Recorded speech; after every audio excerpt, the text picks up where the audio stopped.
Champions ট্রফির জন্য ভারতের দল কিন্তু ঘোষণা করা হয়েছে। ভারতের অধিনায়ক হিসেবে রয়েছে কিন্তু রোহিত শর্মা, যেটা আমি আগেই বলেছিলাম। ভাইস ক্যাপ্টেন শুধু আমাকে অবাক করেছে, শুভমান গিল হয়েছে ভাইস ক্যাপ্টেন, মানে এটা ভুল করেছে। হার্দিক পান্ডিয়াকে করতে পারতো, অথবা জসপ্রীত বুমরাকে করতে পারতো, অথবা কেএল রাহুলকে করতে পারতো, কিন্তু করলো কাকে?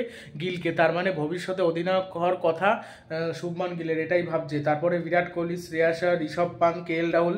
আমি তো বলেইছিলাম যে সঞ্জু স্যামসনের ভাগ্য খুলবে না, শেষ পর্যন্ত পান্তি সুযোগ পাবে, কেএল রাহুল তো সুযোগ পাবেই।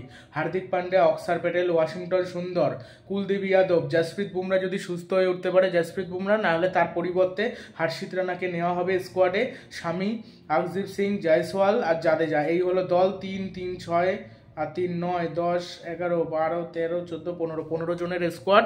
আর যে মাঝে করুণ নেয়ার খুব ভালো খেলছিল, এখনও ভালো খেলছে, এই জন্য করুণ নেয়ারের কথা বলা হয়েছিল। করুণ নেয়ারের বলেছে যে সে ভালো খেলেছে, সে দারুণ অ্যাভারেজে ব্যাটিং করছে, কিন্তু সবসময় সবাইকে সুযোগ দেওয়া সম্ভব না। সে ভালো খেলছে ঠিকই, কিন্তু তার জন্য তার দিকে আমরা নজর রাখবো। প্রয়োজনে তাকে আমরা পরে যদি কোনো প্লেয়ার চোট পায়, তাকে আমরা দলে নেওয়ার চেষ্টা করব। ঠিক আছে, চ্যাম্পিয়ন্স ট্রফি এবং ইংল্যান্ডের বিরুদ্ধে সিরিজের জন্য ভারতের দল কিন্তু এরকম হয়েছে। তোমাদের মতে এই দলটা কেমন হয়েছে সেটা অবশ্যই কমেন্ট বক্সে জানাও। এখানে সঞ্জু স্যামসন যেমন সুযোগ পায়নি, তেমনি কিন্তু মোহাম্মদ সিরাজও সুযোগ পায়নি, যে কিন্তু কিছুদিন আগেই ওয়ানডে ক্রিকেটে 1 নম্বর বোলার হয়েছিল। ওয়ানডেতে দুর্ধর্ষ ইকোনমি রেখে বল করেছে, কম রেখে, এবং ভালো বোলিং করেছে সেই বোলার। ঠিক আছে, ভিডিওটি ভালো লাগলে চ্যানেলটি সাবস্ক্রাইব করবেন এবং ভিডিওটি শেয়ার করবেন।